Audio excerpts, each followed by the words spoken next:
Previously on GUTTER. Welcome to the post-disaster Washington state. 10 years ago, the Cascades struck. A great seismic shift caused terrible earthquakes and tsunamis to wreak havoc upon the entire coastline of the Pacific Northwest. In the wake of this devastation, pockets of no man's lands, known as warps, developed. Sequestered from the rest of society, these areas have fallen under a powerful and unknown influence, becoming hotspots for miracles, magic, and ecstatic violence. 10 years later, and these lands have become unrecognizable. Wham! We meet the protagonists. Stumbling out of a warp tavern in the wake of a bar fight thrown together by fate, we've got... Scratch. A neurotic 30-something wielding a strange mystic tome. Bodhi. The morose muscle with a heavy past and a grim horizon. And finally... Violet. A young, green-haired punk courier with an important package to deliver. A box about the size of a human head, to be handed to Violet's boss, Barry Treble, due by nightfall. These three all hop into Violet's trusty monster-wheeled hatchback vehicle known as Booger and book it to the nearest ferry, headed for Shaw Island. Upon arriving to complete the delivery, everything seems to be going great until, boom! The boss's mansion explodes and something dark on black wings bursts out of the building. The gang flee from this strange danger, but as they make their getaway, the box, this package, is calling to them. Fueled by fear, desperation, and egged on by the strange insignia on the box, they open the package to reveal a perverse, mutilated visor that, when Scratch puts it on, points the crew back to the site of the explosion, where they find a strange black book in the wreckage. Armed mercenaries arrive at the door, and carnage erupts. The gang manage to escape both gunfire and the island itself by commandeering a dead rich guy's Margaritaville-themed yacht. Inconveniently, space in the back to park Booger. As the yacht sails away from Shaw Island, that thing on black wings appears again, tearing down from the sky, diving directly towards our protagonists. Bodhi takes up his axe and leaps at the thing, and in the instant of collision, all three experience a horrific vision. They see all the inhabitants of the world falling into an ocean gyre, writhing, hateful, and hungry. Standing on a submarine nearby, they see 7 figures watching this hellish consumption take place. The figure in the center of these 7 is holding the very black book that they just stole away from the estate. The vision sends a clear message. Something terrible is coming, and evil will triumph. And somehow, it all relates back to this black book. They come to from the vision. Scratch and Violet, looking around, they realize Bodhi has vanished. He is nowhere to be found. Broken-hearted and distraught, Violet and Scratch turn to the black book. They open it, and within they find 10 addresses. The first address is nearby, in the warp town of Black Fork, the home of the scrapyard, Bodhi's home base. So, we set our sights to Black Fork Scrapyard. Hey, maybe there they can get some answers about Bodhi. And maybe, just maybe, we can figure out the secret of this black book, what these addresses mean, and how it can be used to prevent the end of the world. Also, the yacht has a big mouth Billy Bass with the trapped soul of Jimmy Buffett in it.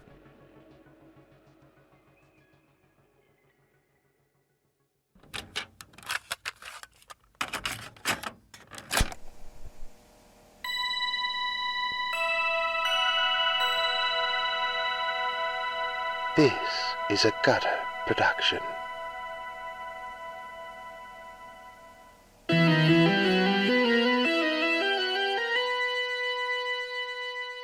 Yeah, I don't know how long leveling will take up. I believe it's incredibly simple. Okay, cool. Roll a d10 for each checked skill.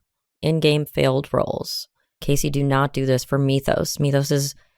We should probably say. Mythos is the beer, right? Mythos is like how you would say it if you were being Greek about it. So, Mythos. Can we be Greek about it? Mythos. Mythos. Do not do this for Mythos. But yes, that is the beer as well. Mythos beer is really good, by the way. All right. I will let you know how much value you gain. Okay. Ella. Next, roll your dice. I wish you had a Greek accent just because I love your accent work, Eleni. Yeah, let's redo this character. I'm going to be actually from Greece. I mean, it could just be episode 4 and Violet is like... Get a concussion and then suddenly, for unexplained reasons... It's hit in the head with a wooden plank or something like it. And then they're like, I don't know. Setting us up for having like a Turkish, scary Turkish villain.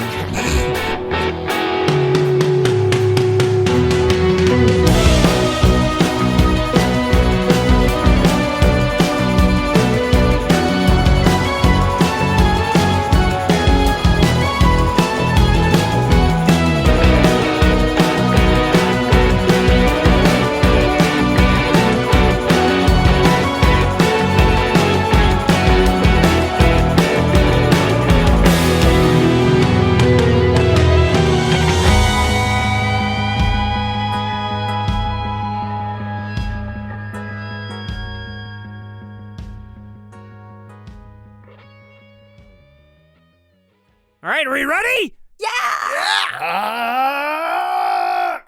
All right, we're just going into it. Light cascades over your eyes, Violet, and your eyes open. You're lying fully clothed on the duvet of a California king. Can it be a waterbed? And it's all coming back to you all of a sudden. Bodhi, Scratch, Shaw Island. It was all a dream. It must have been all a dream. It was all a dream. And then, it all comes back. You feel the swaying of the vessel and the bed beneath you. It is a waterbed. You smell the salt of the sea, and there's like a closet just at the end of the bed, and you can see inside the closet is a man-sized custom golf bobblehead sort of looking back at you. A man-sized bobblehead? Like a human man? It's in the closet, and it's looking at you. Oh my god, that is so scary. It's looking at you, blah, blah, blah, blah, blah, and you're like, ah! Or whatever. Or you're like, ugh. And it's all coming back. Now it's all back. It's all back. Everything is back. It's all real. You're lying on the squishy California king. You remember everything. You guys stole a dead rich guy's yacht. You fled armed mercenaries. You lost Bodhi to a black-winged horror. And you're now heading dead on into the middle of a huge warp. A total no man's land. And the yacht bobs beneath you as you stand and step out of the USS Frye bedroom. I guess you have to sort of walk by that bobblehead. You kind of walk by that bobblehead, and he's just in there. No matter where you look, it seems like he's making eye contact with you. You stagger out in the hallway. You see more photographs of Tom, who was the previous owner. They're all over the walls, sort of interspersed with tiki, tchotchkes, Christmas lights, and mementos from various boating, fishing, Jimmy Buffett concerts, fish concerts, these Grateful Dead shows. Like, we're seeing a lot of this kind of style of decor.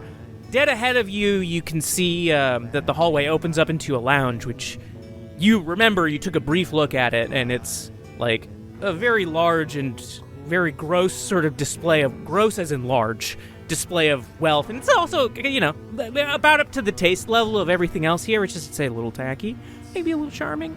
But anyway, we're not worrying about the lounge. There's a door on the hallway. You open the door, and there are these underlit lights, stairs going up. You climb up the stairs to the wheelhouse of the boat. It's bright and gray outside. The yacht is humming in autopilot. The high-definition screen shows the charted route that you've set. towards the town of Black Fork, and it's about 45 minutes away. You're close. Good morning, sunshine. You sleep well? The Jimmy Buffett big mouth bass above the wheel turns his head to you. Hi. Hi. I forgot that you are a sentient being. Hey. Yeah, despite the odds, I slept. I don't remember falling asleep. It was like I was out and now I'm awake. How about you? Do you sleep? Well, I kind of just have to pretend that I'm sleeping or else I'm afraid I'm going to go insane. I mean, I don't know if I can go insane, but I ain't gonna find that out, So I just kind of I sit here and I just imagine things that I might be dreaming, and I try not to think too much about it because I'm very afraid of losing any semblance on whatever sort of existence I have now. Yeah. We got a Keurig over there. You want a little coffee? I mean, I can't drink, of course. Hey, actually, speaking of me... Yes? Your buddy's just outside. Why don't you take me off the wall, and there's like a mallet over there, and you just smash my darn brains out, because I would love to die. I don't want to hold on anymore. Oh, I'm so sorry. I'm so sorry that you are feeling so bad and so stuck and trapped. What would happen if I threw you into the water? I'm worried that I would survive, and then I would just sort of sink to the bottom, and then I think I would truly go mad. And in the dark, probably live cold, forever. Yeah. In total darkness. Do you have sensations? Do you feel? I can sort of hear things a little bit. Like, I have, a little sensor that senses when people come in. Because every time someone comes in, I want to go, hello, my baby, hello, my darling, hello, my ragtime gal. Because it's a radar. So I got kind of a radar thing. But otherwise, no, it's a lot of silence and lack of feeling altogether. That sounds so hard. You think about it, look... Well, I could talk about it a little more, but I'm going to have a Keurig. The Keurig's over there, your buddy's outside, and I'm here. You can kill me anytime. My butt is outside. Your buddy. I'm sorry. I said, oh. I knew you said my buddy, but it really did sound like you said my butt, and I just needed a laugh. That's funny. I know you want to die, but bear with me, okay? Bear with me. It's been a weird fucking singular day. That's the sound of the Keurig machine. You got yourself a little coffee now. We'll come back to that. You're gonna stay on the wall for now, okay? Okay. See you later. Okay, you slide open the door to the outdoor patio. You feel the ocean spray in the air. The sky is bright. It's bright overcast. In the distance, you can sort of see off the side of the boat. You can see whispers of fog breathing in and out of a forest that is a calico of green, orange, and red. And you see Scratch. Scratch, what are you doing out there on the patio right now? Scratch has 2 books open right now. He has the notebook open, the black notebook. I was going to say the titular, but the notebook isn't named Gutter. He has the black notebook open, and then he has his archive open. And you can see that he's pretty deep into this archive. Again, this thing has hundreds of pages. And he's just flipping through and looks quite tattered and tired. You do not suspect that he has slept. Hey, Scratch. Hey. Yeah. I slept a couple hours. You didn't kill that fish yet, did you? No. He keeps begging. He's begging for death. Here's the thing. I've been thinking, just in case you go thinking he's sentient and you start feeling bad for him, I think there's a high possibility that it is just an AI, a, very advanced, very responsive AI, conditioned to convince you to want to kill it. Oh, it's working. Hey, he's good. I feel bad. He's good. But just the thing is, until we know, we absolutely cannot grant its wish. That thing, I don't care how much existence is suffering, it needs to continue to suffer until we get to the bottom of this. I'm so tempted to smash it with a hammer. Don't. I will not. Okay. I will not. Yeah. Listen, I just want to say that I am I'm extremely sorry, but I am going to make sure that we are okay. I'm going to do what I can to, like, help you and also me, and we will be fine. Just so it's said, you know, I'm not going to say you can't feel sorry, but I bear just as much responsibility. I was the one who led us back to the place, and you know, if we'd just hid on the island in Booger, then we maybe never would have actually encountered that thing, and Bodhi would still be. So, anyway, let's not waste time being sorry about it. Yeah. I mean, if the two of you went in a different direction and I didn't take you in the car, you know, all of the things that could have been but aren't. Yeah. It is what it is. This is what we're doing now. So, what are you doing, by the way? What is that? What is this? Well, this is relevant, actually, because, you know, if you choose to prescribe to the idea that maybe, just maybe, there is some element of predestination at play here, I am cross-referencing this notebook with my archive here. Any of these chainmails and scams and emails I've been sent, trying to find, like, any connections. It's a habit I've developed over the past half year that has honestly only recently started paying off. Recently, as in the past 24 hours. So what is the connection? I mean, aside from and Violet points at that first address that's in Black Fork, where we were already going to be headed anyway. Like, do you see other stuff that's connected to your book? Well, I've been at it for the past 3 to 3.5 hours, I would say. And it's more of an art than a science, you know. No, I haven't Okay. found anything in the addresses that connects, but you have a suspicion. And you know what? I'm all about it. I love it. This seems like a cool and mysterious research. So, yeah. Great. Cross and compare. Can't hurt us, huh? You think when we get to Black Fork, we'll visit that scrapyard of that friend of Bodhi's? Oh, yeah. I intend to go there 100%. First of all, Bodhi has disappeared. Okay, that's the facts. I mean, based on what we both fucking saw, there's a chance that we may never, ever see him ever again. And there's a chance that he is going to kill every single one of the bad demons. I don't know. That would be sick. Yeah, that would be sick. Something he would do. You never know. But his friend at least deserves to know that he's gone. Well, and if Bodhi thought this friend was a good place to lay low after what happened, then I'd definitely defer to his instinct on that one. So maybe he can help us out in some way.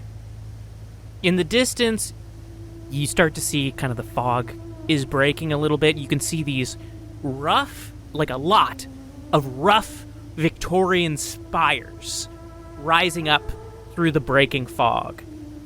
Dead ahead, there's a town built on this tall dirt embankment, and it's surrounded by and being consumed by a thick forest of bright greens, oranges, and reds. At the base of this embankment, you see a crowded, ramshackle, mid-sized harbor, and it's extending out in the water. And you guys are floating, headed on your way right to the harbor. This has to be Black Fork. You're passing by fishing vessels right now. You can see guys, they have their lines out, they have their nets out, and you are headed directly for the harbor. Okay. You ever parked a boat? So you're getting into the harbor now. It's weathered and rustic, certainly, but it's highly operational. There's like a kind of hum of dock workers hollering back and forth to each other. You can see there's a couple people attending to their vessels of all kinds, big and small, mostly of a sort of rougher, unofficial variety. No, you're not seeing too many big corporate, there's a sort of independent feel, say, to the many different kinds of boats in this harbor. You can see there's also, there's some cats. They're kind of fighting over a crab shell. They're both trying to get in there and eat the remnants of these two black cats. So as you're heading into the harbor, you see an old man who's got a dirty blonde surfer haircut that's heavily graying, and he's got a little gray soul patch. He's waving you down, sort of directing you into an open dock. He's wearing a Salt Life tee, cargo shorts, and sandals, and does not seem to be affected by the rather frigid wind. It's easily 50 to high 40 degrees outside right now. So he's pulling you in, he's helping fasten the USS Frye to the dock, and he gives a little whistle at Booger in your cargo bay. Sweet hopper you got there. I've been seeing more of these around. So you should be able to drop the ramp, and you're golden. Oh, and your first time docking in Black Fork? I'd be lying if I said it wasn't. So yes, indeed. Do we need papers or anything? Don't worry about papers. There's just one rule, and that's docking's free, but it costs a little to leave. So we'll figure that out if and when you should choose to leave. If the vehicle stays here for longer than 2 weeks, we are going to take it. Just so you know, that's how we do it here in the warp. But you seem like responsible folk, and this is a nice vehicle indeed. I'm sorry. We're in a warp right now? Oh yeah, this is Black Fork. We are right in the center of the northernmost, or is it the northernmost? I kind of just threw that word out there. I read it recently, and I'm trying to use it a little bit more, but I do not know what it means. Skip the step. Wow. It's a northerly. It's that heavy warp region. Okay. I think it's. I know. I've been living here my whole darn life. Warp 1764. Holy shit. Sorry, this is... Welcome, this is a little new for me, yeah. I've only passed through, so... Well, cool. Thank you. Yeah. Baby's first warp. Baby's first warp. What brings you here? Do you need directions anywhere? Is there a place you have to go? Do you need to ask an NPC for directions? Yes. Sorry. Do you have an NPC or... Yeah, hold on. Let me take out my NPC. And he takes out a... Little guy. He takes out a little tiny guy from his pocket, and he goes, "Hey, look at me, I'm a little NPC." Oh my god, can we keep that? It's like my son gave me this. They're crazy about NPCs these days. And oh, I love that. It's just like a little fluffy doll with one of those little chud faces. So he's like, look at that. Anyway, my son made that for me. It's so cute. But anyway, do you need directions anywhere? Can I give you directions? You can say no. Actually, that was rude of me to be like, I need to give you directions. Just get out there, have fun. No, we do need directions, though. Okay, yeah. Mm-hmm. Yeah. So, where is the scrapyard, please? Oh, head to the scrapyard. So what you're going to do is you're going to just hit once you get off the dock, you're going to hit the main drag. Just head down that way and take a left at the fork. Left at the fork. Okay, and favorite food place around here? You got one? Well, we mostly cook to ourselves, but you can... we got a general goods store, and they do sell some bagged-up sandwiches that are... Great. Come see, come saw, let's say. Okay, come see, come saw. That's good enough for me. And do people... I've seen some documentaries and heard some different things, but do you use money here? How do we... Are we still using dollars out? Still use money. It's dollars. Okay. It's dollars. Okay? He's clearly... He looks a little offended by that. Yeah. I'm sorry.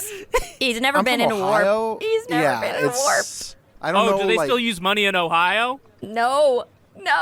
Yes, they do. Yeah, but I mean, technically, warps aren't necessarily part of America until they're fucking reintegrated, right? Isn't that the... Dollar's still king, dollar's still king. Okay, I'm sorry, I don't know. This is the outside perspective. I mean, yeah, you can barter or whatever, but dollar's still king. We Cash App, too. Cash App, seriously. When we have Wi-Fi, but we don't really have great Wi-Fi. Okay. Yeah, that's going to be maybe get a hotspot if you're lucky. What was your name? Thank you so much, by the way. My name's Burke. Oh, Burke, you've been super helpful. We're just going to, gather up our shit from in here, and then we'll be on our way. Okay. Violet pulls Scratch inside, like, kind of abruptly, and is like, all right, Scratch. Yeah. It's highly possible we are never coming back to this boat, okay? So we need to take as much shit as we possibly can and put it in Booger, and then we're gonna leave. So step one, and Vi climbs up on a chair and takes the fish down from the wall. Hey! You're coming with us, bud. Can't wait! I'm so ready! There's a sudden clanging of like tin cans and bottles and stuff like that. Scratch used fishing wire to make a sound trap just in case anybody were to take that fish off the wall and consider killing it. He said, just ignore that. He snaps the line. And Oh, that was very resourceful. I like that. You want to keep that with us? I can make a new one. Sure. Okay. Okay. We'll put the cans in the back of Booger. What else? Did you see anything else useful around here? You guys can grab, let's say, 5 things. You can get 5 things from the boat. Other than our belongings that we already have? Yeah. Your backpack, the pearl-handled pistol, blah, blah, blah. Pearl-handled pistol is, because I don't know how to like put it in my belt, I have that now in my jacket pocket. Very like obvious, but I'm kind of keeping the hand on it.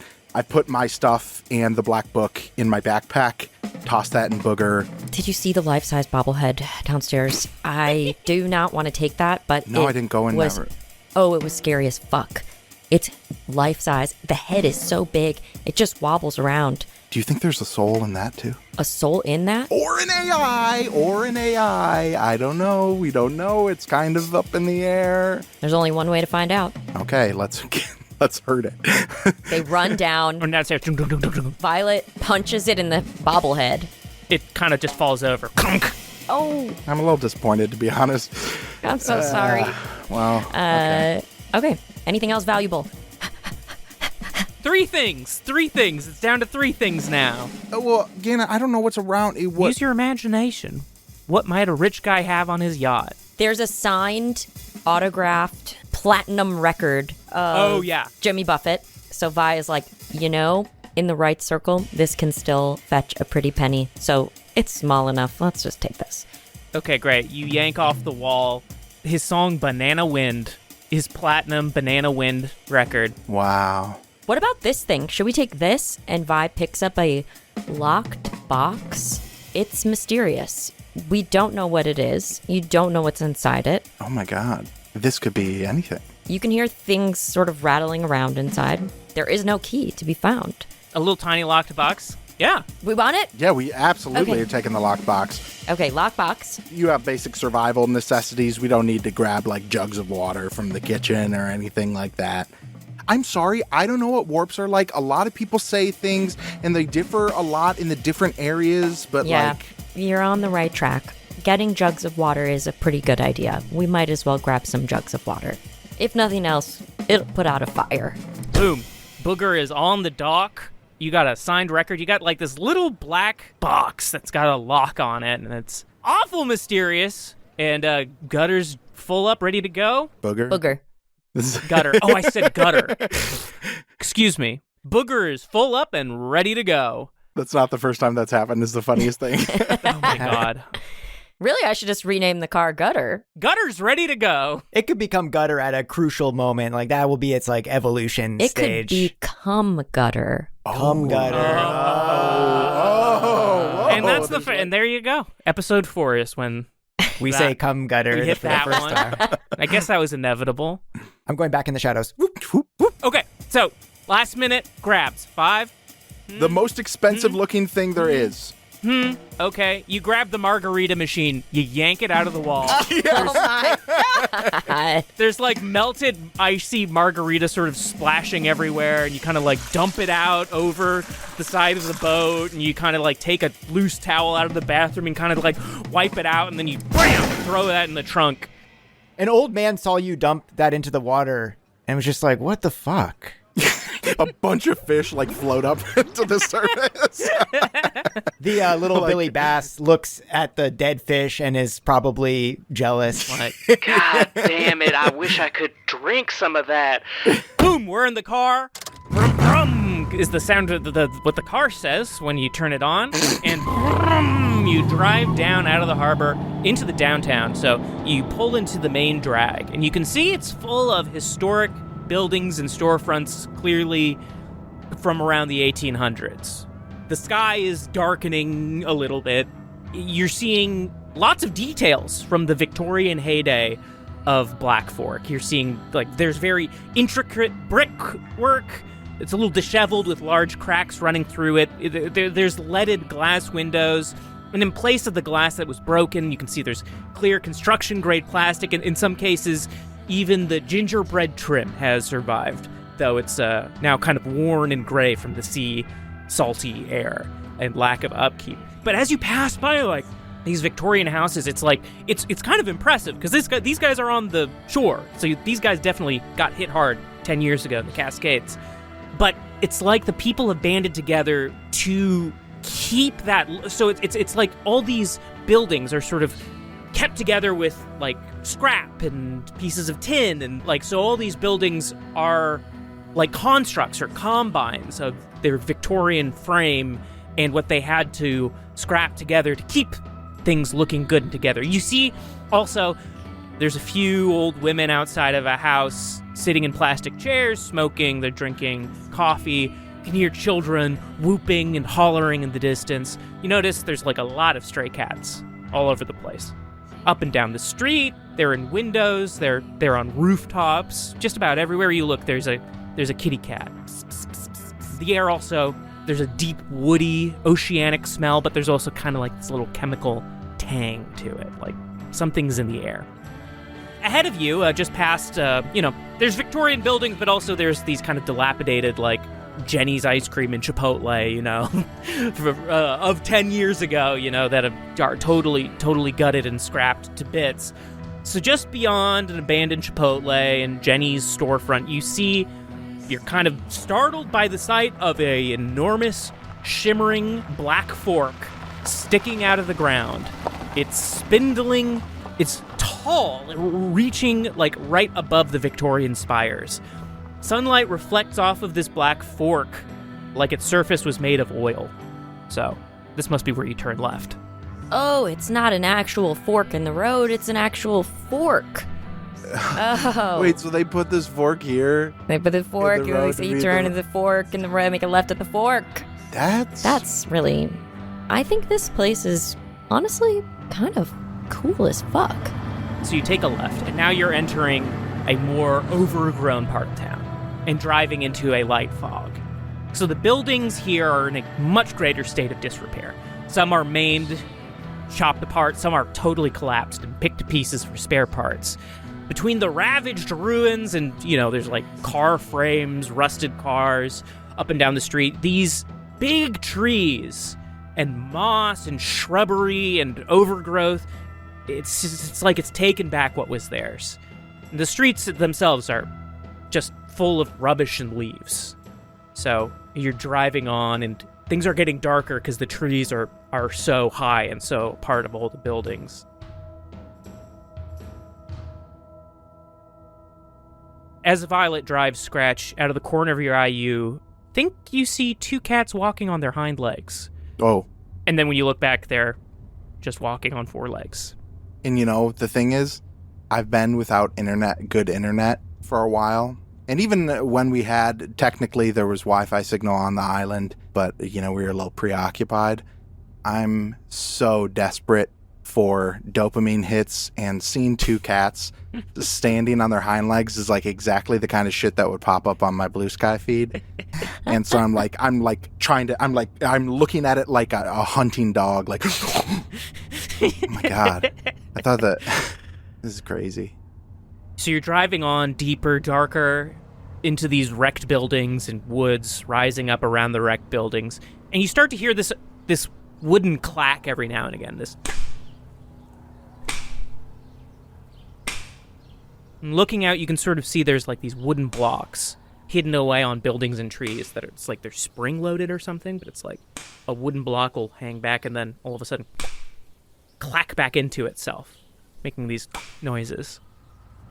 As you're driving now, you see reds and green lights bleeding through the fog. It's rather dark now, but you're pulling up before a great Victorian painted lady, and it's surrounded on all sides by these trees. This beautiful painted lady is covered in peeling blue paint, ivy, but again, Frankenstein together with scrap and salvage, maintaining its regal frame, and it's sort of like gloriously standing before you. On either side of the house is a high chain link fence topped with rusty barbed wire, and it encloses a backyard that appears to be just like full of scrap. But what really stands out here on this beautiful Victorian is a neon sign above the door, and it reads, "The Scrapyard." The S is out. The crap yard. Hey, we made it to the crap yard. We're slap happy. Yeah, we are slap happy.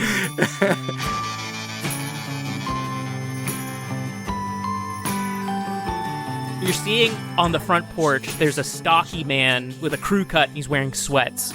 He's a big fella, 20s, late 20s, maybe? And he's sitting on a rocking chair just looking out in the woods, a proper 1 million yard stare. And there's a little plastic open sign on the front door of the house. You think that's the guy? Bodhi's friend? I don't know. There's only one way to find out. All right, drive into him full speed. Driving in full speed. Let's go. See if he dodges that. Okay, you ready? Yeah. You got your secret gun? Yeah. Yes. Okay. It's extremely not secret. It looks very obvious. Clunk, clunk. You guys step out of the car, and you're walking over. You're stepping on leaves. Crunch, crunch, crunch. Great sound work there, Casey. Sounds so nice. Crunch, crunch, crunch go the leaves. You're stepping up. Very chilly out there. It's very, very chilly in the woods. Deep woody smell. You walk up to the front. The guy sort of looks over to you. Hello. Hey. Nods. Very small nod, and he looks back out into the forest. We are looking for... Actually, I don't know if we got their name. Do you know Bodhi? We're looking for a friend of Bodhi. Does that ring a bell? Yeah, you got... Guy raises his eyebrows and gives a little smile. I think this is him. This has got to be him. Oh. Gestures behind him. Yeah, he gestures at the door to the place. I think he was trying to give a thumbs up that he's the guy. I don't think so. Scratch. He just kind of did it a little... He was the guy. He's like, yeah, I used to be the guy. Okay, let's go through the door. All right. Ding, ding, ding. You go through the door, and here it's absolutely packed to the gills. This big, beautiful Victorian. You're seeing there's this U-shaped register, and it's just full of all these oddities, like stuffed animals, weird masks, old relics, rusty firearms, just like a classic junk and antique store. And there's an old-fashioned register, and there's a young woman, 20-something, behind the counter wearing an oversized fisherman sweater, chewing gum.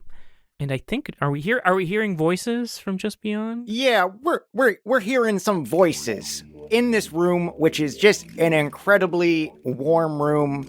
There's so much crap everywhere, all this shit all over the place, but it's just got good energy.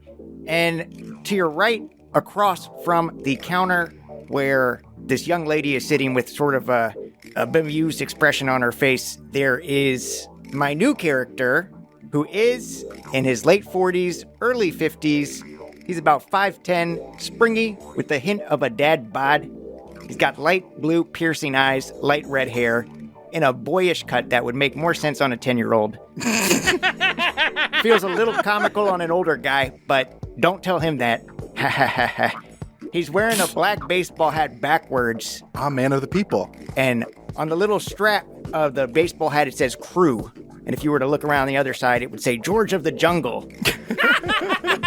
It's a real hat from the filming of George of the Jungle, which is one of the many interesting bits of pop culture and memorabilia that have vortexed into this room that we are in atop the head of my guy. He's wearing leopard windbreaker pants, a slightly too tight white vintage Kansas Jayhawk March Madness t-shirt, and some chunky sneakers that seem pretty worn. In fact, everything on this person and around him is slightly worn. That's because you're in the goddamn scrapyard, DBA, the crapyard. This guy is holding a telephone, and he is standing partially in a vintage telephone booth. It's like kind of like wooden, and it is fully functional. And he's in the midst of waiting for a guy to pick up. This guy does not pick up. It goes to voicemail. Hey, Frank, this is Otter. You know, Otter from the scrapyard, DBA the crapyard. Coach Mayfield. You know, you maybe know me as that. Maybe you know me as Ozone. Maybe you just know me as that son of a bitch who lives by the woods. You know. A week ago, I purchased a carton of dead stock Princess Diana Beanie Babies from you. And it sort of come to my attention that maybe these Beanie Babies are cursed. Because they've been sitting upstairs, and every night they're in a different position than they were when I left them. And they've got me thinking that Toy Story was a goddamn documentary. So imagine my surprise when I cut one open and 10,000 spiders come out. We need to talk, because you sold me some bum Princess Diana Beanie Babies, and I paid out of pocket quite a bit for this. I was really depending on the ROI for these Beanie Babies. Please call me back. You know where I am. If you can't get through, try again. All right. Amy, you're good to fire up the internet again. I'm off the phone. Yeah, thank you. All right. I am going to go finish making those 15 pan banyas for the dinner we're having later with the community kids. So hold all my calls. If this jagoff calls back, you just tell him, wait a second, come get me, and I'll give him a piece of my mind. Yep, sounds good, Ott. And also, can you help these trick-or-treaters or whoever these guys are that just came in? Oh, Hi. Hi. I'm sorry, sir. I actually think we may be looking for you. You guys find out about this place on, like, Yelp or something? No, not exactly. Our friend, Bodhi, let us know to come find you. You or the guy out on the porch, as we haven't quite figured it out yet. Okay, I'm sorry about this. Let me guess. You guys are journalism students. You're trying to make a big break because you heard that former college and NFL wonderkind Bodhi Chambers was seen out here. Look, that guy died. He died 10 years ago. There's no story to be had. What? So why don't you go take a little look around, go see if you want to buy some tchotchkes, and then get on your way. Because I ain't telling you jack shit Sorry. about Bodhi Chambers. I'm sorry. Bodhi Chambers is alive. Well, he was alive and well up until yesterday, and now we actually don't know where he is, but he's a pretty good friend of mine that I've been hanging out with relatively consistently for the past, couple of years, so I... Oh. And I'm looking, and I'm appraising, because that is what I do. I appraise. I look at things, I determine their value. I look at things, I can find out if they are authentic or if they are fake. And I can tell immediately two things. One, these people are telling the truth. And two, I recognize that this person has green hair and that Bodhi used to speak highly of a little something with green hair. A little something with green hair. And I replay the words you just said. A day ago, Bodhi was alive? What the hell are you talking about?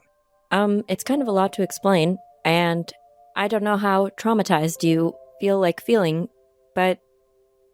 Amy, can you go run downstairs and see if you can fire up the sling box and the DVR to tape that game that's happening, I think, at 4:13 on ESPN 6?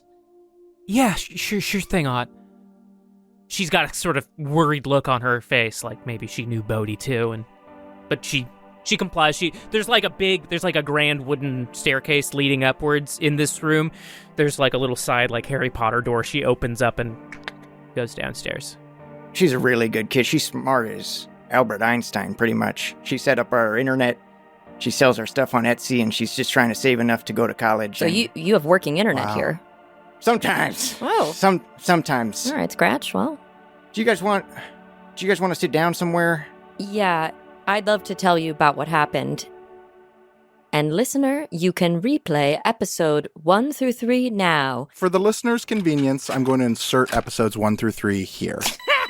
Wait a second, what about me? I gotta hear it. What are these episodes you're talking about? We're doing a scene check. Where am I? Want to go into another room? It's dark. Okay, wait. What the hell's Gutter Podcast?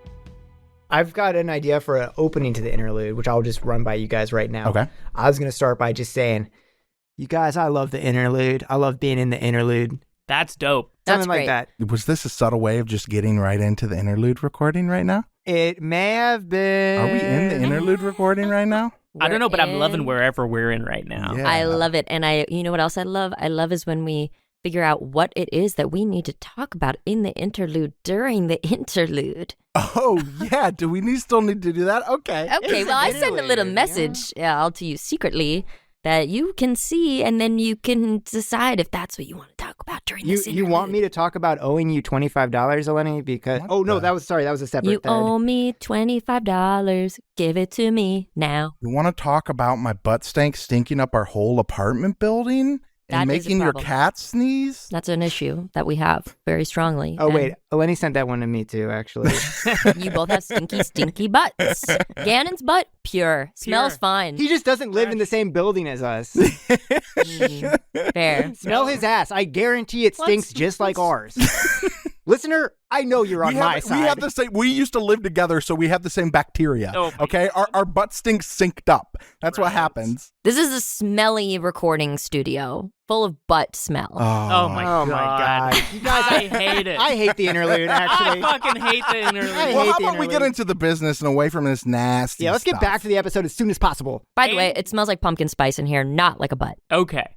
Yes. Yes, And We got a voicemail. we did. We got a voicemail. We did it, guys. We got a number. we called up the government and said, give us a phone number. They gave us a phone number. It is 773-666. A gun. That's 773-666-2486. Can you believe that? We got 773-666 a gun. A gun. Isn't that so? I remember that always. I'm going to be like Forever. an old man with dementia, and that's going to be coming up to me. If you want to reach out to us, tell us good job, have a comment, or even a question or something like that, feel free to call that number. We would be so happy to hear from you. I promise we will listen to every voicemail. Cross my heart. So basically, give us a call. Ask us a question, just like Casey said. You know, ring a ding a ding ding do. Maybe we're going to do something with it in the future. Maybe not. But hey, it's out there. Give us a call. 773-Chicago-666, the devil, a gun, you know? So there you go. Easy. Easy. on that note, what else is easy? Spending money on merch. Oh, yes, especially when you got merch that looks as good as ours. You can get shirts. You get stickers. You can get a little mug, probably, I'm guessing. No, you can't, Oh, because I shit. didn't enable that stuff. I Oops. only enabled shirts and stickers. Sorry, losers. You want a mug? Let me know, and I will enable that. And also, right now, we just have a couple designs, couple cool logo designs, but we have big ideas for merch, guys. So if you're excited about it, keep an eye on Us. us, but also on gutter.show/shop. Gutter.show/shop is going to be refreshing over time with cool new stuff, and we'll be sure to tell you about it, but keep an eye on that space. Most importantly, The number one way that you can support this show, aside from listening and sharing and retweeting, is Patreon. Patreon. .com. Patreon.com. And you're also supporting yourself because, correct me if I'm wrong, but there is more episodes on our Patreon than there are currently main feed episodes. Is this true? Yes, it's true. And are they good episodes? No, they're great.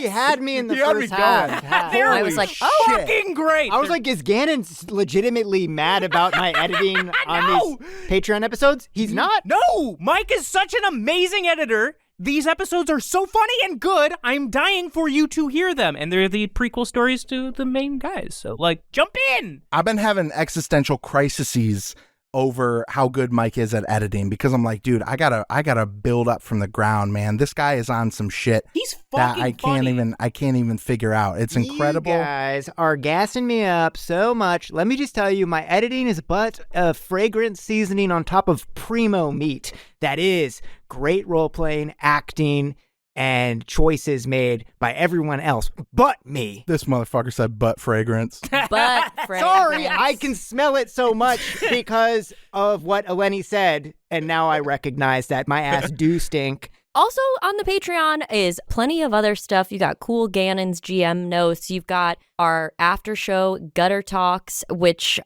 we do after every single episode. Including this one.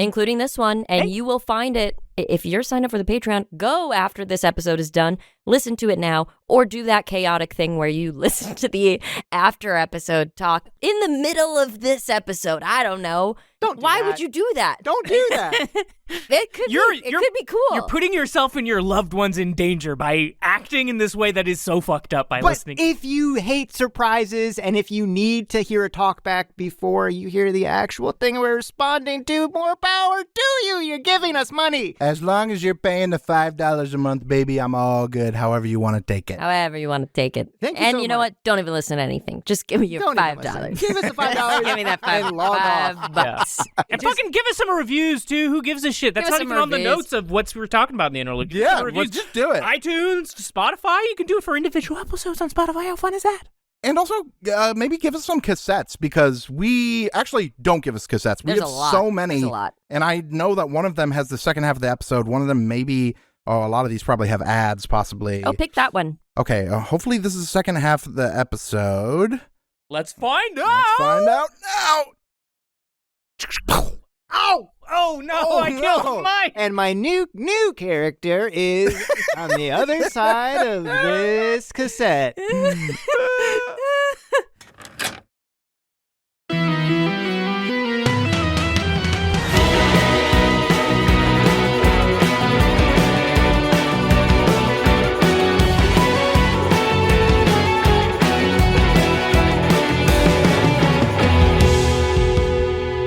We're sitting by a fireplace right now.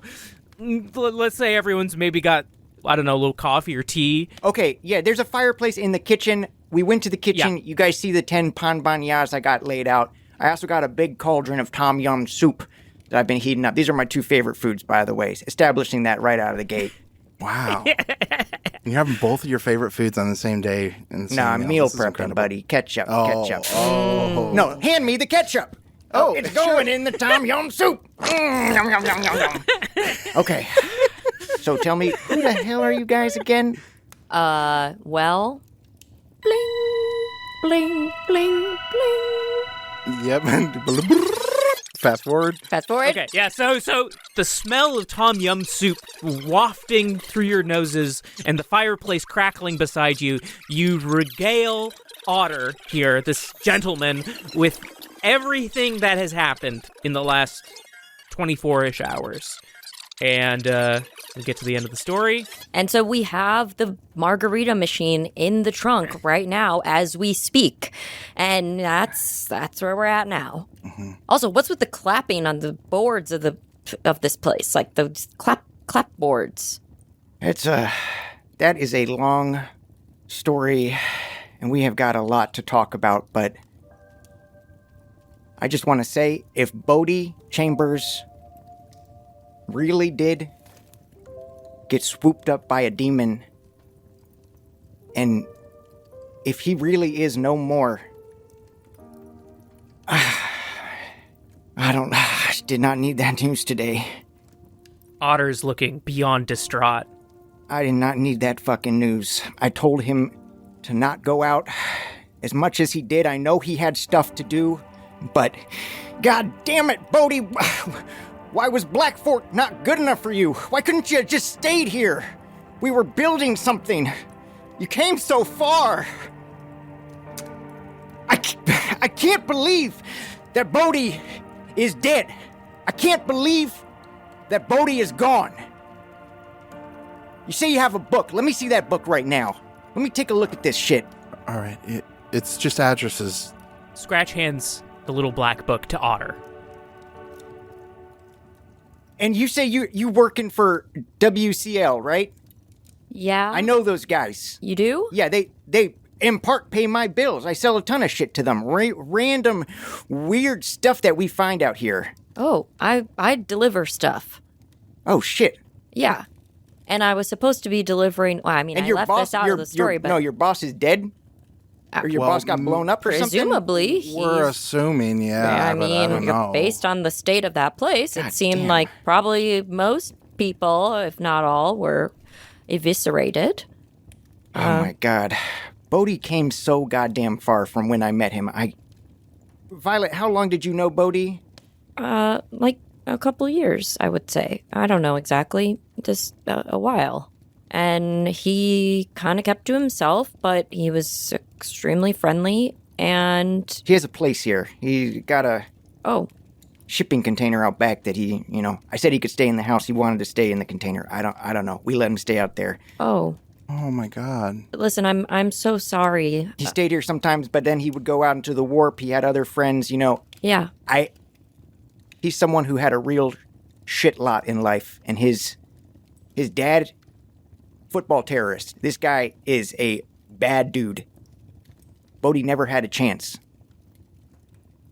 But when I met Bodhi, I just saw a kid that was hurt. Sorry, this is just a lot. No, we're sorry. And if the WCL guy is dead, that's like, I don't know where we're going to get 30% of our bills paid, but... I was supposed to deliver this... Well, it's in the car, but... the headset thing? Yeah, the headset thing, Yeah, right? we can take a look at that. Amy's a real whiz, but I know my way around some of this shit, and I believe me, there's strange things that happen here. That's why I believe you really did see a demon, or a flying googaloo, or whatever the hell that guy was. I believe it. Because I got demons here. We're right on the edge of the woods. That clacking sound? Yeah. It seems to keep a lot of things at bay. That's what I thought. That's what I fucking thought. I was like, if I had this, it would just be to keep the things away. Wait, did you set that up? I mean, I helped set it up, yeah, about 10 years ago when I had to come back. But... Whoa. That's a great system. I would put that in my home. But I don't have one, so I have car doors, and that will just function just the same way. You open them and you close them. Well, if you guys were friends of Bodhi, you're absolutely welcome to stay out here as long as you need, because, give me that book again. Let me see this shit. All right, heads or tails? What are we making of it? Looking at this thing, seeing addresses. You flip open it, first address on there. You recognize it, or... You recognize it because it is for Black Fork. 11 Otranto Way, Black Fork, Washington. Excuse me. Oh. That's the burp of recognition. Violet also burps in recognition of the burp of recognition. Why don't you show us then? I can't burp on command. You can't burp on command? No. Scratch farts a fart of, this is still an enigma to me. And with that fart, I want to say Otter kind of takes stock of these guys again. He looks over them, sees Scratch. Scratch, how tall are you? Me, I'm like 5'10". I tell people I'm 5'11", but What's your wingspan? Can you spread your arms for me a second? Oh yeah, I could work with this. You'd be a great squash player. squash. Yeah, squash. Scratch squash. Squash. Yeah. Yeah, that's pretty funny. I was just thinking about different kind of like poses that I could put you in a squash court with the ball ripping around everywhere, bouncing all over, you dominating your opponent. Are you a coach? I guess you could say something like that. And he shows you kind of like one of those hip-hop ring sets, and it says Coach on it. And he shows it to you. Kids made this for me during arts and craft a couple weeks ago. Wow, that's pretty cool. Pretty cool, yeah. We just got a bunch of kids running around here sometimes, sort of like a community center. I don't know if you saw the bulletin board out front, but, Black Fork is on the rise, baby. We got activities. We got intramural sports. We got art time. It doesn't have to be all scary. Doesn't have to be all the Eggman coming every couple days trying to find the eggs. I gotta kill him. There's an Eggman? I gotta kill him. He comes back. I mean, this is It doesn't have to just be killing a strange man painted all white, except for his mouth painted black. He's smiling. He has some sort of egg-like head.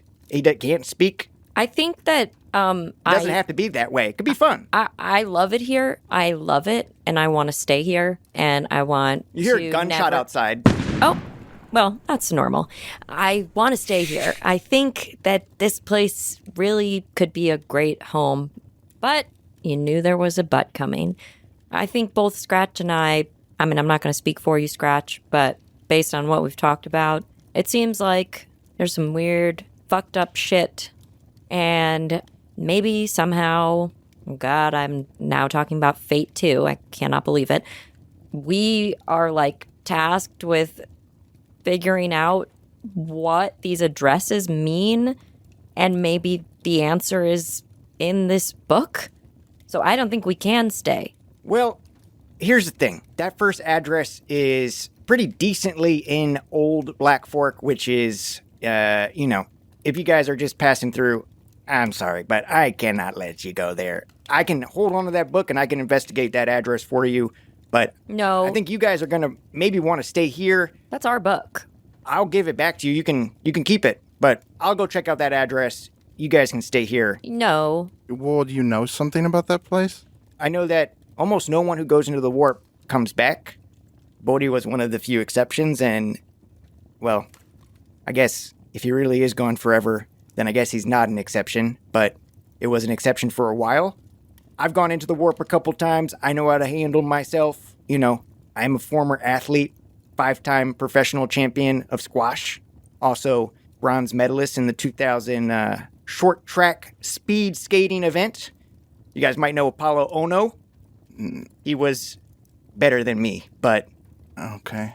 I'm closer to Apollo Ono than you are to me when it comes to short track speed skating, I can tell you that. For now.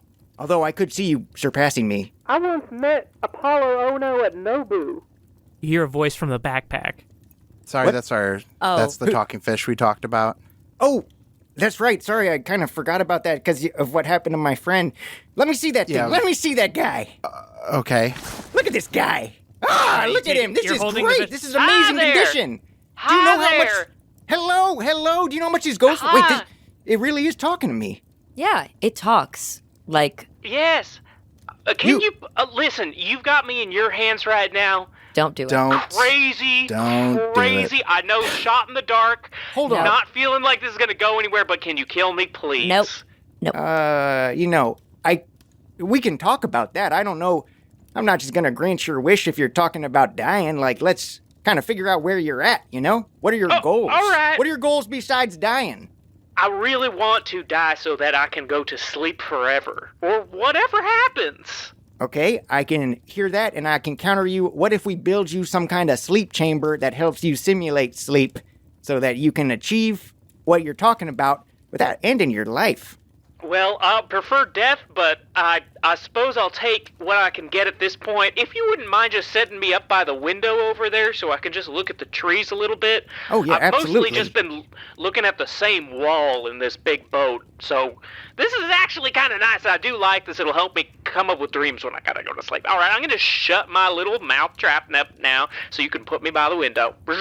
Check this out real quick. And he holds the fish over towards this area above the entranceway of the kitchen, and there is another big mouth Billy Bass that is not possessed by either a spirit of Jimmy Buffett or an AI. It's just another fish. But he's like, look, Wow, hey! I got one just like you.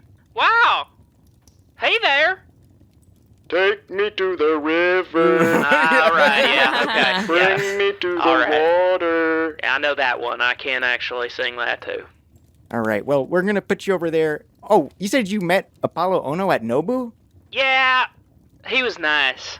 Do you remember what he ordered? No. Okay. Well, I just wanted to see if you really met Apollo Ono or if it was an AI, because I know his order. He always gets the California roll. Bit of trivia about that guy. Could have been a California roll. It was very brief. I said, hey, good luck out there, my friend. And he loved my music. That is true. He did love your music. All right, I'm putting him over there by the window. All right. I think that's a nice solution for now, as long as we tell everyone to, not kill him when he asks to be killed.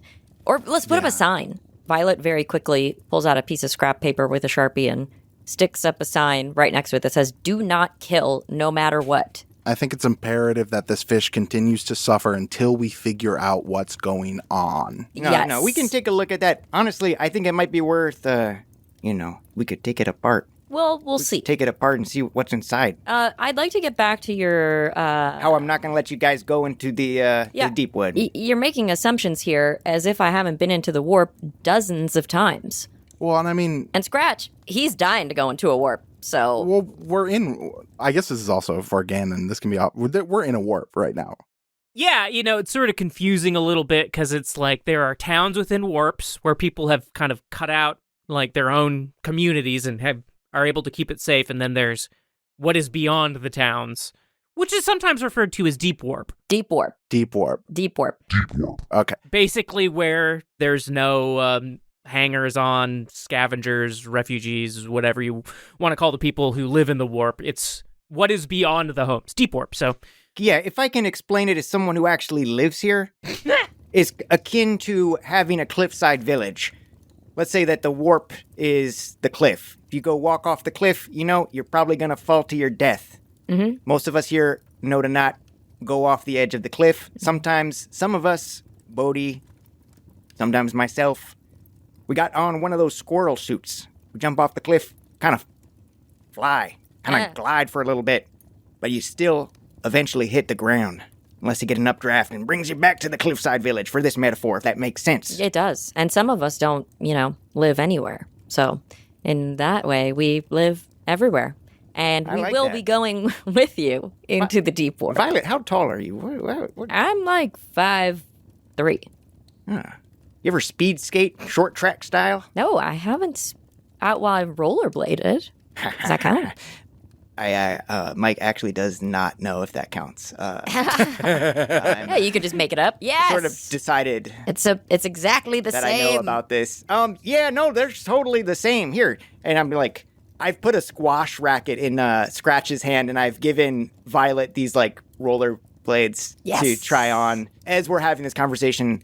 You mean I can't stop you guys from going into the warp, but if you guys are really insistent and think that you guys are going to be okay out there, first things first, you're going to have to wrestle me. Look at my hands, I wanna break 'em. And I sort of get up, and I'm standing like a Greco-Roman wrestler. This is not a sport that I've ever done, but I've observed it, and sometimes that's enough. Scratch puts both his hands up in a kind of like, whoa, kind of way, like, let's not. But you take that as him squaring up with his arms out, and so you immediately dive in and give him a whoa. And Violet, standing by incredulously with one eyebrow up, just pulls out a cigarette and is like about to light it, and then looks around and realizes that we're inside in a shop full of stuff, and puts it back in the pack. And it does not light up. And after, presumably, Otter gets Scratch in a submission hold, Otter takes out a cigarette and lights it. Oh, okay. And smokes the victory cigarette. And he swats, with his other free hand, he swats it out of Violet's hand and then throws Scratch away to try to wrestle Violet. You don't get to smoke that unless you beat old Otter. Come on, let me, Otter!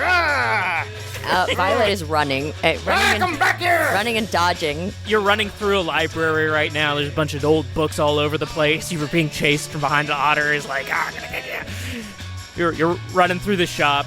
Yeah, the carpet is like 90s, like movie theater carpet in this room for some reason.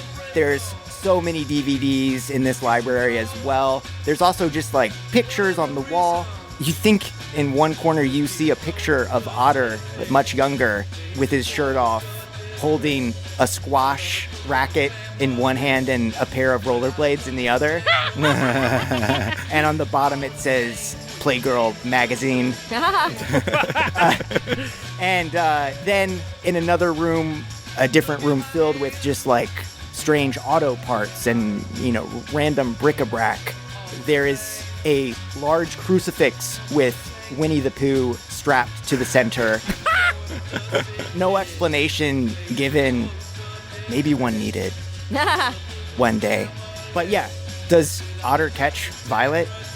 Okay, so they're running. Otter is chasing Vi, and then suddenly she stops and drops to the ground like in a little ball, and he trips over her. Oh! Gotcha! Good one. You can light that thing up now. I have been defeated. Now that I'm out of breath... Just kidding!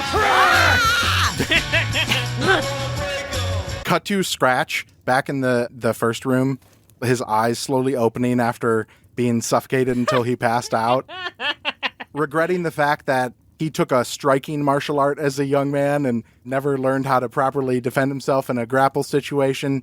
And as his eyes open and he looks around, he sees that he's surrounded by Princess Diana Beanie Babies? What There's just like a little heck? fairy circle around you of Beanie Babies in the kitchen. Yeah. You can cut back. No. Oh, I thought you said you could cut that, and I was like, do not cut that. No, do not. That is going to become one of the biggest plot lines of Gutter. is the Princess Diana Beanie Babies. Which are piloted by spiders. All right, back in the crucified Winnie the Pooh room. Boom!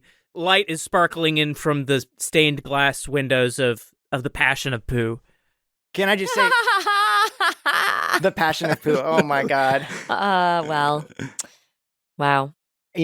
I am not the type of coach to hit people. This is not normally how I would approach interaction with someone I was coaching. I'm just here to try to prove a point that as big and bad as Otter is. Otter's 5'10", by the way. He's not that big, but he's bad. I'd say 5'10's pretty big. Otter is not as big and bad as what is out there in the warp. So I know you've been in the warp before, Violet, and I know you've probably seen some really effed up stuff in the last day, but I need you to go quietly into those woods, and I need you to go with a chaperone, and that's old Otter. And I need you to stay here overnight and rest up before we leave in the morning to go to that address. And also, I can't leave because we got to serve dinner to the kids, and then I got to watch my game. You're welcome to watch the game with me. We can also go check out Bodhi's stuff in the Bodhi's Chambers chamber. That's what I was going to ask. I would love to. Okay. Let me take you there right now. All right, you guys are walking out into the woods again. You're walking in the backyard area. There's like a ton of scrap. I'm sure Otter could tell you all about it, but like old cars, and there's like a tented off area with a bunch of workout equipment. And then at the back of the yard, smelling the woods and that light chemical smell, at the end of the yard is a big old shipping container. Can I also just describe another thing just before we get to the shipping container? There is a chicken coop.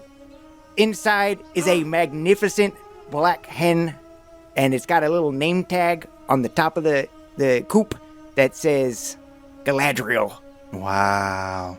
And you just see like a little pair of glowing eyes inside. Chicken eyes, nothing to worry about. But that is my source of eggs, and you don't take that for granted out here in the warp. There's also a little herb garden next to the chicken coop. Sometimes Galadriel will go in there and tend to her crops, I like to say. No, she just kind of eats some of them, which is fine. And yeah, there's where Bodhi would stay. You see the shipping container that has scrawled on the outside, Bodhi Chambers Chamber. And it's got a big padlock. Otter just gives it a bump, and the padlock opens up. And with a creak,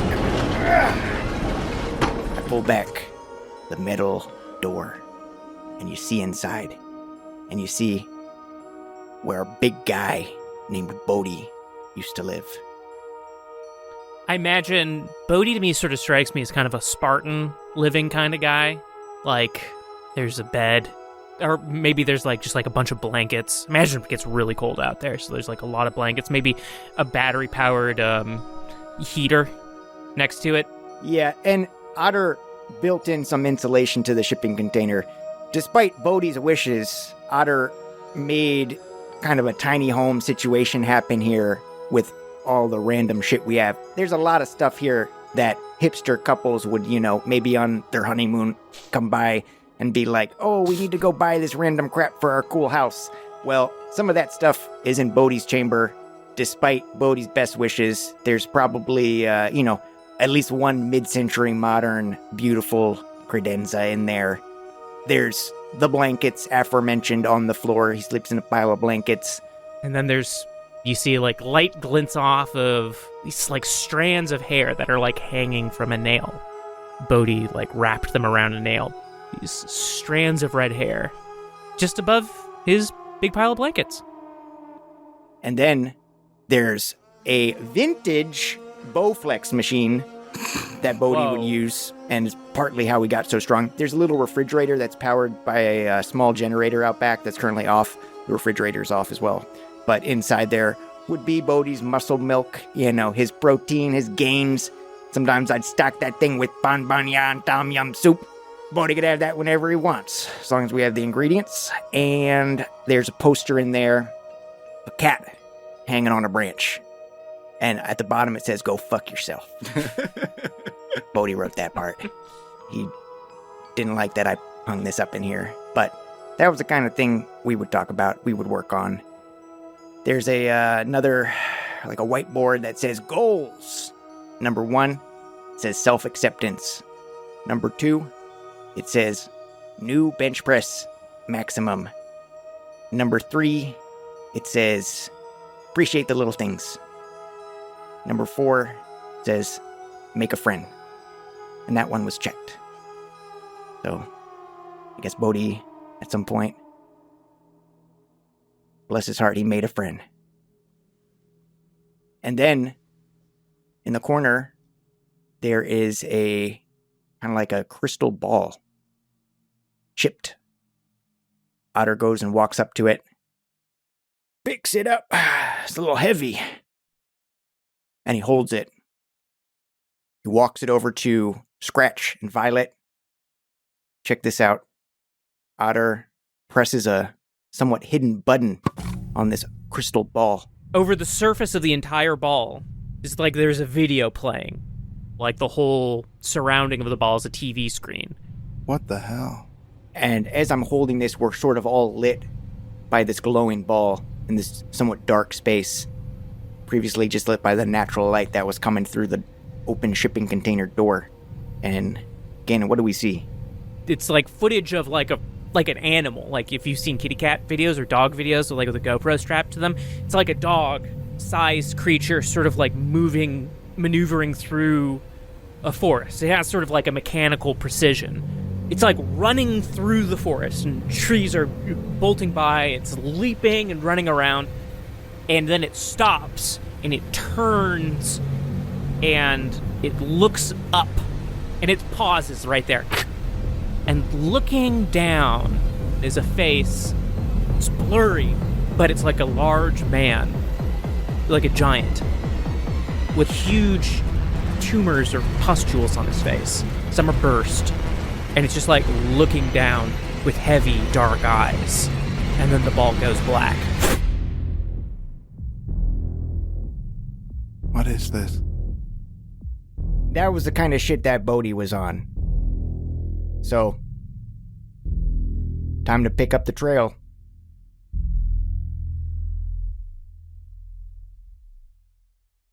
Scratch, Otter, and Violet sort of sit in the moment of silence for a minute, looking at each other. Just then, ding-a-ling-a-ling-a-ling, That's a dinner bell. Sort of in unison, there's a nod, and everyone walks out of Bodhi Chambers' chamber. They're walking now to the back of the Painted Lady, the Victorian scrapyard. It's like a bunch of benches, like a big table. Sort of, you can really see where it's like a community center. You can see Amy coming out holding a big thing of Tom Yum soup, and like all the tables, places are set. In the distance, you can hear kids shouting, and they're running up to the Victorian, running around back. There's a big, beautiful stage set up, and there's like toys and things like kids can goof around with. Like there's a little like set up like basketball hoop. This is like an area where clearly Otter's taking good care of these kids. And it's not just kids, too. There's, like, random down-and-out townspeople who just need a meal. No judgment, no questions asked. There's, like, this one smiling guy in a, like, baby powder blue velour tracksuit who's, like, holding a bottle of Hennessy, and he's happy he shows up as well. Yeah. That's Otter's best friend, Dewey Decimal. He's here as well. Don't worry about him. There's like a cool old woman who's like wearing a shirt that says "World's Best Meemaw," and she has like an AK-47 strapped to her, but she's got a big smile on. It's like a big sort of like communal dinner, and it's really nice. And you're all sitting around just eating this food, and it's warm and it's good. And then you sort of like you're chit-chatting at the table, and you look up. Say Violet, you look up, and you look out and you notice that there's a path that leads like out past the stage, like past this chain link fence door, and like into the woods. And you're looking deep into the woods, and it gets darker, darker, and darker. That's where you're going tomorrow. Turn to your food. The camera pulls out. The sun is setting now over the trees, great red, stretching over the greens and oranges and browns of the changing landscape. And then darkness comes. Onward. Blackout!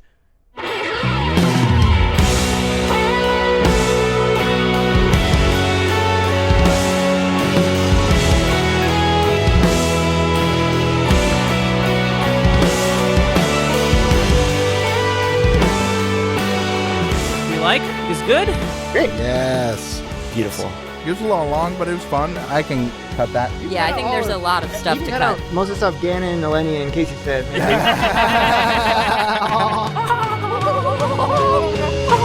Oh my god.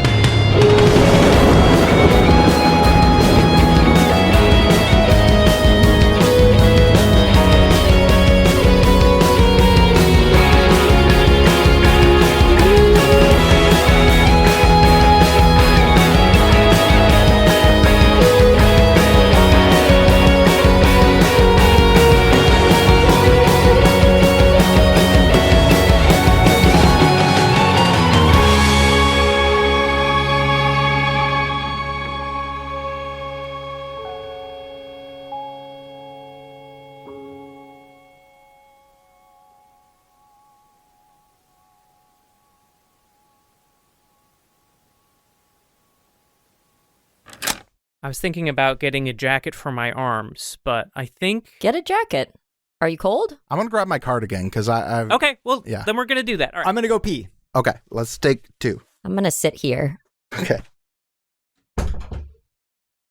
All right. Officially, everyone has walked away from their headphones and from their screen, and it is just me in this room by myself. And I wish so badly that I had a juicy secret that I could say right now, but I don't. Like if I was like, and in this episode, Violet turns out to be a changeling or like vampire, and everyone's gonna find out. Yeah.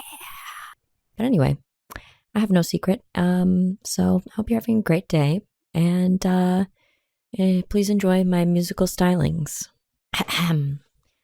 Oh, say, can you see Why is that the first song that came into my head? Oh, my Lord.